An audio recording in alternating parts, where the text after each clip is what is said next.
Hi friends, welcome to Gayathri Barni channel. உங்க எல்லாத்துக்குமே wish you a very happy new year. இந்த வருஷத்துல உங்க எல்லாத்தோட மனசுலயுமே மகிழ்ச்சி பொங்கறதுக்கு என்னோட மனமார்ந்த வாழ்த்துக்கள் ஃப்ரெண்ட்ஸ். இன்னைக்கு நம்ம மதுரை ஸ்பெஷல் பன் பரோட்டா கோதுமை மாவுல எப்படி ரொம்ப ஈஸியா செய்யறதுன்னு பார்க்கலாம் ஃப்ரெண்ட்ஸ். வாங்க வீடியோக்குள்ள போலாம். நான் இன்னைக்கு 2 கப் கோதுமை மாவு எடுத்திருக்கேன். அது கூட தேவையான அளவு தூளுப்பு நம்ம சேர்த்துக்கலாம். இதில் வேணுங்கிற அளவு தண்ணி ஊற்றி நம்ம சப்பாத்தி மாவு மாதிரி நல்லா பிசைஞ்சிக்கலாம். இது கூட 2 டேபிள் ஸ்பூன் ஆயில் சேர்த்துக்கலாம். இப்போ உங்களால் எவ்வளோ முடியுமோ அந்த அளவுக்கு நல்லா சாஃப்டாக பிசைஞ்சுக்கோங்க.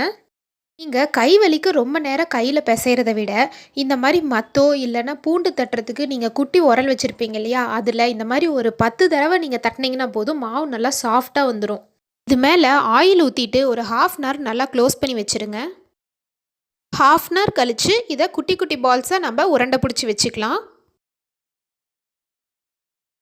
இது மேலேயும் ஆயில் ஊற்றி நல்லா ஸ்ப்ரெட் பண்ணிவிட்டு இதை ஒரு 20 minutes நம்ம ஊற வச்சுக்கலாம்.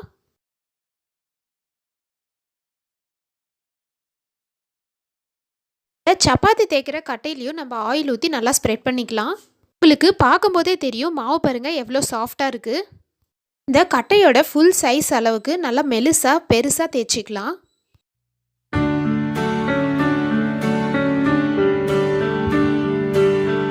இப்போ இந்த மாதிரி மடித்து விட்டுக்கோங்க.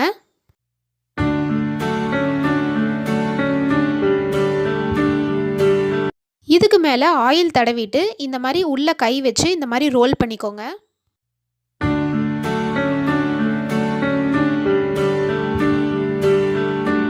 அப்படி இல்லைன்னா மாவையே கையில் எடுத்து உங்கள் விரலுக்கு மேலே நீங்கள் ரோல் பண்ணிக்கலாம்.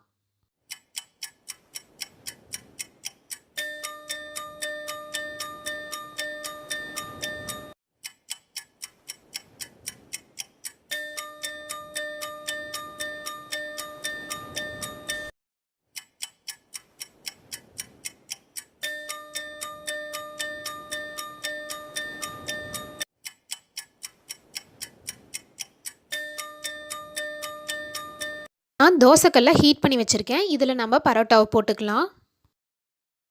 ஃப்ளேமை லோ ஃப்ளேமில் வச்சுக்கோங்க. இது நல்லா மொத்தமாக இருக்கிறனால லோ ஃப்ளேமில் வச்சு நல்லா வேகிற அளவுக்கு பொறுமையாக திருப்பி போட்டு நல்லா வெந்ததுக்கப்புறம் எடுத்துக்கலாம். உங்களுக்கு ஒரு வேளை வேகாத மாதிரி தெரிஞ்சுதுன்னா ஒரு பேனில் ஆயில் ஊற்றி நீங்கள் ஷாலோ ஃப்ரை கூட பண்ணி எடுத்துக்கலாம். நான் நல்லா வேக வச்சு எடுத்துக்கிட்டேன். பாருங்கள் எவ்வளோ லேயராக சூப்பராக இருக்குது. இது சாப்பிட்றதுக்கும் கிறிஸ்பியாக டேஸ்ட்டாக சூப்பராக இருக்கும் ஃப்ரெண்ட்ஸ். இதுக்கு சிக்கன் குழம்பு இல்லைன்னா வெஜிடபிள் சால்னா சைட் டிஷ்ஷாக சாப்பிட்டா சூப்பராக இருக்கும். இந்த வீடியோ உங்கள் எல்லாத்துக்கும் பிடிச்சிருக்குன்னு நினைக்கிறேன். லைக் பண்ணுங்கள், ஷேர் பண்ணுங்கள், மறக்காமல் சப்ஸ்கிரைப் பண்ணிவிடுங்க. தேங்க்ஸ் ஃபார் வாட்சிங்.